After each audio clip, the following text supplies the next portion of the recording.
Hi Scorpio, kamusta kayo? Hope you're all doing well. And welcome back to 1111 Pinoy Tarot. Tingnan natin kung ano yung mga energies and messages for you. Mga gabay at blessings for Scorpio. This is for the month of June 2025. Scorpio, we have the Eight of Wands, the World, the Two of Wands, the Seven of Pentacles, and the Seven of Cups. Many things happening at once, no? Merong energy dito ng kabisihan. Siguro madami kang ginagawa or maybe you are multitasking. Okay, also you are receiving messages or congratulatory messages because of an accomplishment, okay? This is a milestone moment for you. Parang meron kang natapos, no? Maybe a project that is parang successful siya. Okay? Yeah, your hard work is paying off. Parang na-recognize ang inyong mga efforts. Alright? You're thinking about the future, no? Parang meron ka mga plano, no? Maybe a partnership or collaboration, something like that, no? If you have a business, you are thinking about a partnership, no? Yeah, also, merong energy dito of making travel plans or meron kayong mga gustong gawin, no? May mga pinaplano kayo.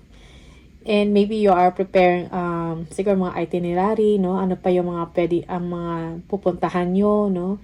Also, merong energy dito that like frustrations or disappointments sa work. Okay? But you will be able to get over this. May mga unnecessary worries lang siguro ikaw na iniisip. Okay? And tinitingnan mo kung ano pa ba yung mga pwedeng gawin or yung mga paraan how to improve things further, no? How to improve your work, how to improve your finances, no? Yeah. You're thinking about long-term, no? Long-term plans and long-term stability, no? Yeah. May mga complex decision, no, na kailangan ninyong gawin. Options are available, choices are available. And now it is time for you to decide, okay? Siguro bawat option or mga choices na meron or mga opportunities na nasa paligid or available sa'yo, siguro kailangan mong tingnan or pag-aralan, no? Do some research about it, okay? Bago kayo gumawa ng major actions, okay? Or major decision. You are thinking about improvement of your status in life, improvement ng work mo, generally about finances, okay? Merong international travel dito, overseas travel. Also, merong improvement when it comes to your wealth, okay? May mga new opportunities din na darating para sa'yo, okay? Or that will be available for you. We have the Ace of Cups, the Two of Pentacles, the King of Pentacles, the Eight of Pentacles, and the Nine of Cups. Yeah, you may be someone that is well experienced, no? Expert ka sa inyong ginagawa or expert ka sa negosyo, okay? Maybe you are an entrepreneur or a businessman or woman, no? May mga opportunities na available for you para lalong umunlad, no? Ang inyong business or ang inyong kaperahan, okay? You are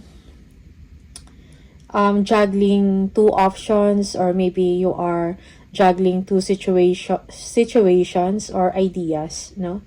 It's like may kailan kayong desisyon na gawin, okay? Maybe for some, parang kaliwat kanan yung mga opportunities, no, na dumadating sa inyo, okay? And work-life balance is important also dito. Huwag masyadong seryoso, okay? Yes, may mga messages na pinipigay sa inyo, messages of support, no? Or praises, something like that, that parang you feel good about this, no? You feel secured, okay? Yeah, your skilled work is rewarded. Parang nagpe-pay off na yung mga trabaho or mga ginawa mo, no? Nagkakaroon na ng magandang bunga dito. Okay? Also, merong energy that maybe meron kayong pinag-aaralan na topic, may pinag-aaralan kayo na procedure, no? Or maybe a new skills, no? Or line of business or line of business na inyong tina-target na gusto ninyong umpisahan, and that kailangan ninyong pag-aralan. Okay? Yung iba, this is an energy of going back to school, no? Yeah. Maybe also you will be attending seminars, orientation, okay? About work.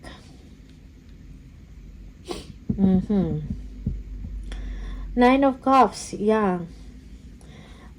Your wish comes true, no? At saka yung mga siguro yung mga problema mo, most especially sa money, magkakaroon na rin ng kasagutan, no? Siguro kung meron kang mga confusion, meron kang matatanggap na like a confirmation na magbibigay sa inyo ng opportunity to choose and to decide for the better. Okay? Yeah. In order for you to make a good decision. Yeah, so merong improvement na mangyayari. Scorpio, most especially sa inyong kaperahan at sa inyong work. Okay?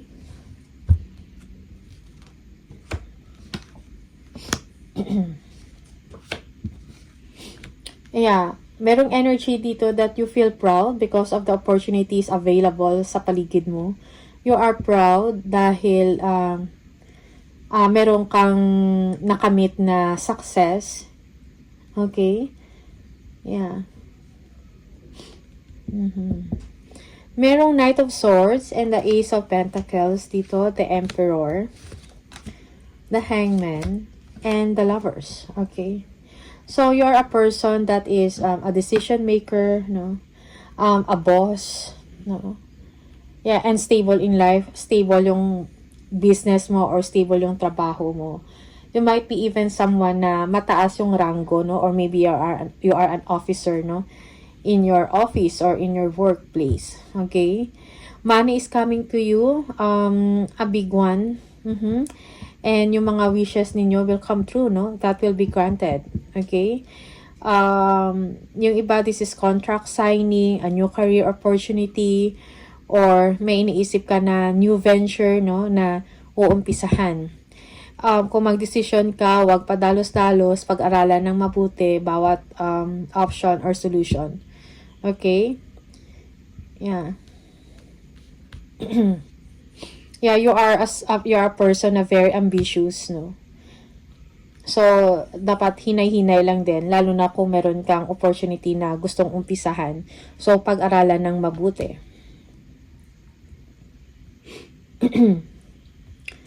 Yeah, merong energy of maybe you are just waiting on something. You are waiting sa result ng inyong pinagtrabahuhan. Okay? Or maybe if you are in sales, meron kang tinatrabaho na client, no, or customer. And yeah, nag-aantay ka ng kanilang go signal. Okay?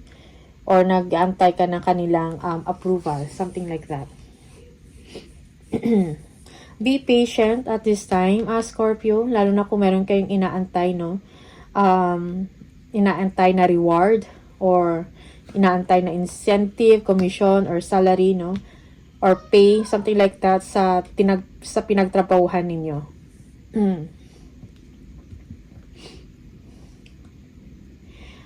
Merong energy dito, no? It's like romance is building up, no? Or building up again in within marriage or within the relationship, no? Yeah, for some of you, parang this is a new contract or maybe this is a new business partner, no? Merong pag-uusap dito, okay? It's like understanding and you are building a long-term relationship with this person, okay? This is pwedeng business relationship ito. Okay? If not, if this is a romantic relationship, may mga decision ka na kailangan gawin. Okay? About sa person mo. So, this decision will affect your future, no? So, be wise and be smart, no? Sa paggawa ng mga decision. Okay? We have the Eight of Swords, the King of Cups, the Ace of Swords, the Queen of Cups, and the Five of Wands. There's a hollow victory, no? Yeah, sa inyong success, alright? May mga tao din na parang, well, may frustration, kumbaga, it's either you are frustrated about them, or sila, no, frustrated sila sa inyo. Okay? Maybe you are someone also na very direct. And other people don't like it, no? Yeah, again, may energy dito of frustration. A challenging new beginning, a challenging victory at the same time. Okay? Kailangan dito ng disiplina, plano, no? Structure and control. Okay? If this is a work, no, or if you are a leader, or if you are a boss, no,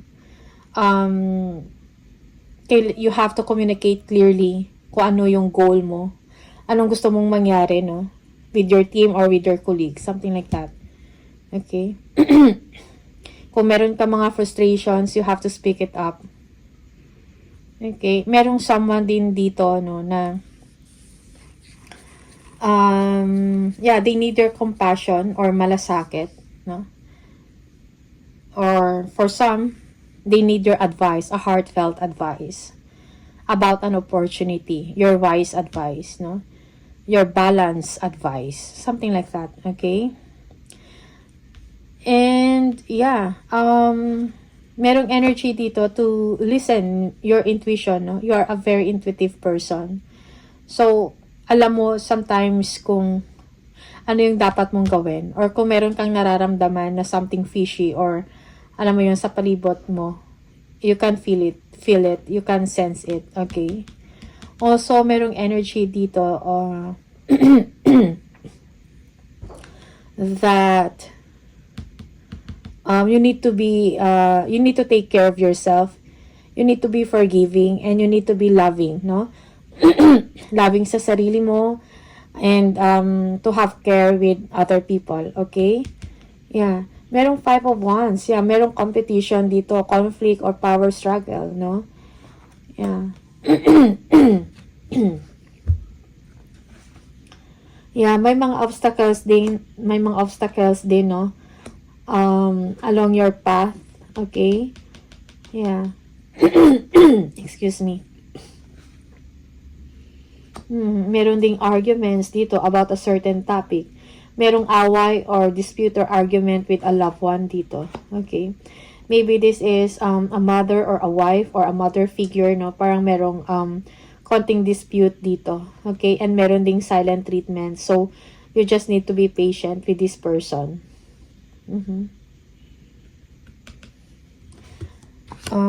We have the Eight of Cups.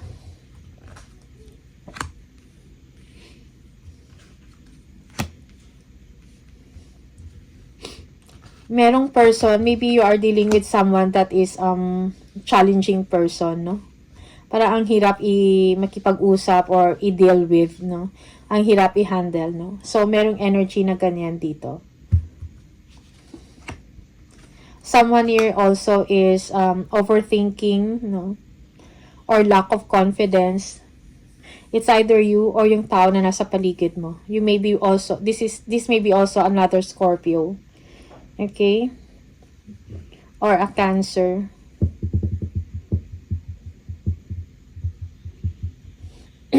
Merong jealousy. Okay?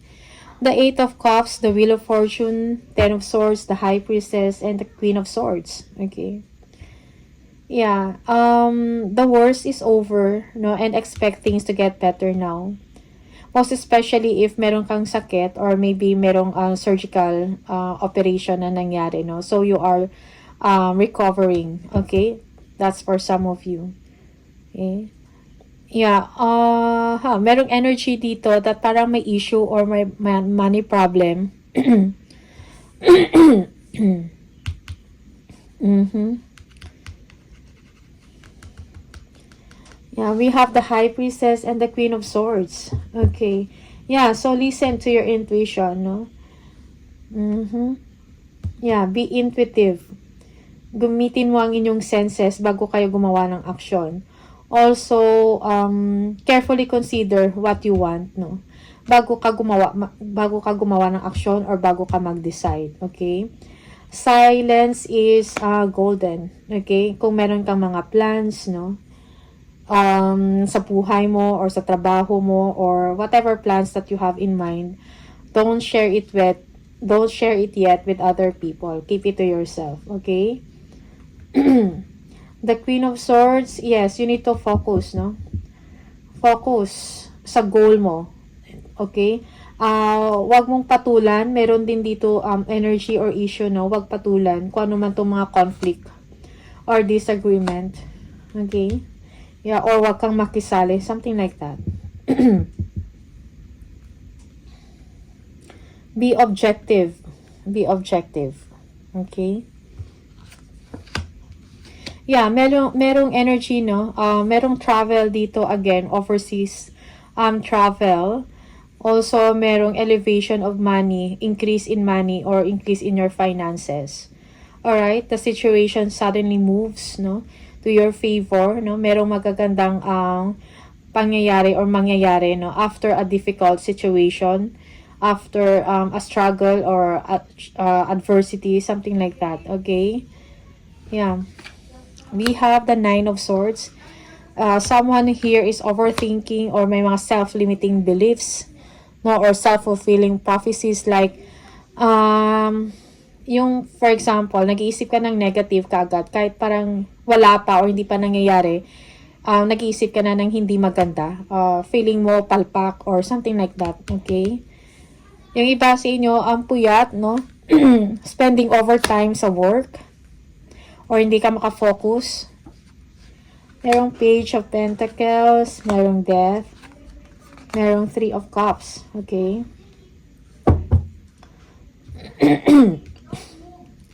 Yeah, meron kang tinitingnan na opportunity, a financial opportunity, and kailangan mo tong pag-aralan. Merong good news na paparating when it comes to financial matter.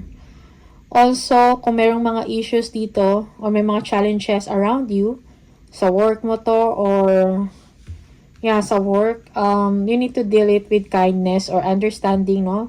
Palawakin ng inyong pag-unawa. Okay? Merong transformation dito na mangyayari. Okay?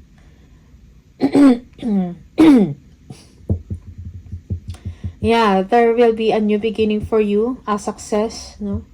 Merong celebration dito, no? Gatherings, reconnecting with your friends, okay? Merong announcement of good news, party, okay? Yeah. There is a need also for you to have more fun, no? Siguro masyado kang busy sa trabaho, okay? Masyado kang seryoso sa buhay, seryoso ka sa work, no? So, sometimes, parang kailangan mo to have more fun. Okay? Yeah, we have the Six of Swords. We have the Page of Swords. We have the Three of Wands. The Four of Swords. And the Hermit. Okay. Yeah, you need, siguro, you need to spend some time, no? Alone. Sit with yourself. Okay, siguro kung meron kayong ina-assess, may ini-evaluate, no? About sa work mo or sa business mo, about sa mga people sa paligid mo. Okay, you need enlightenment, you need answers, you need spiritual wisdom, no? Or teaching na makapag-enlighten sa'yo na makapagbigay kahit paano ng solusyon, no, sa concern mo or problema mo. Okay? Yung iba sa inyo, you are detaching from crowd or detaching from friends. No, you want to spend time alone. Okay? Yeah. You need pahinga, no? Relax. You need rest. Okay? Physically and mentally. Also, kung meron kayong mga desisyon na gagawin, allow more time, no, bago ka gumawa ng action or decision.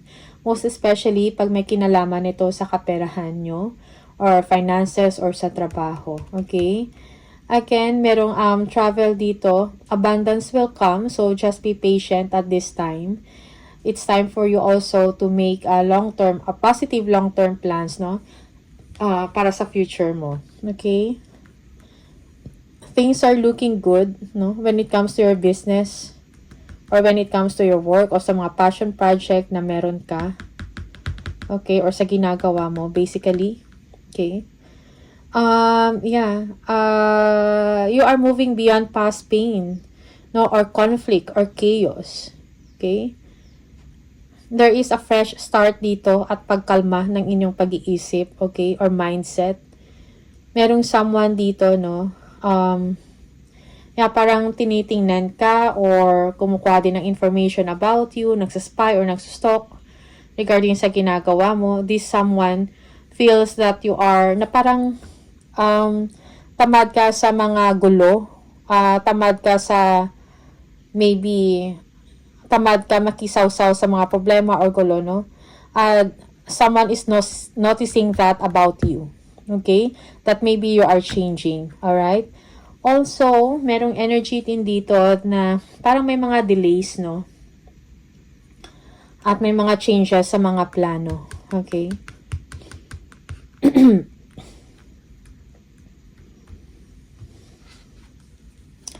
We have the Judgment, the Two of Swords, the Five of Swords, the Fool, and the Tower. Okay. May mga important event dito or mangyayari. Maybe a distraction, a chaos. Okay, that will lead to change. Okay. Yeah, there will be a new chapter for you, a new beginning. May mga good friends, no? Or mga mabubuting tao sa paligid mo na sumusuporta din sa inyo. Okay? Limitless yung mga opportunities na available sa'yo. Kailangan mo lang dito ng lakas ng loob to start, no? Maybe this is an overseas travel na meron ka, no? Or offer. Kaya magbibigay ito sa inyo ng bagong buhay. Alright? A new chapter. Bagong yugto. Yeah, may mga tao dito na sa paligid mo, no, na mga bully. Okay? Or nang i-intimidate. Okay? So, wag mo silang pansinin dito. Also, iwasan mo yung pag-iisip masyado, no? You keep on reassessing a situation over and over again. Okay? Yeah. Merong energy dito na a new job, a new residence, or new company, something like that, no? That magbibigay sa inyo ng expansion or growth. Okay? After after assessing, no, your current situation. Okay? Yeah, may mga decision ka dito na pending na kailangan ng finality. No. Parang there's no way or any other option but to make a decision here. Okay? And maybe unwilling, hindi ka willing mag-decide, no? Or mag-choose, something like that. Okay? The Tower, ano to? We have the Ten of Pentacles. Wow. So this is a positive, no? A positive change na mangyayari, no? This is a surprise. Okay?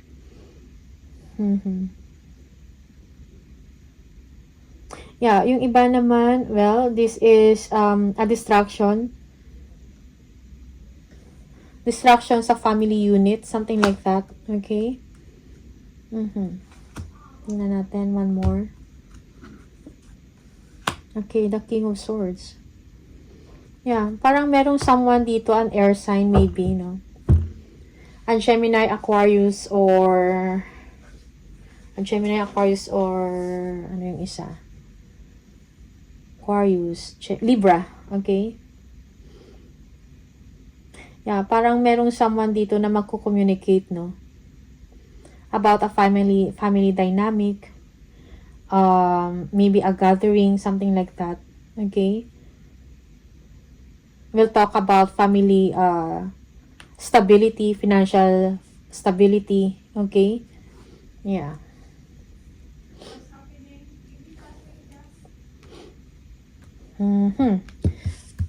One more message for Scorpio.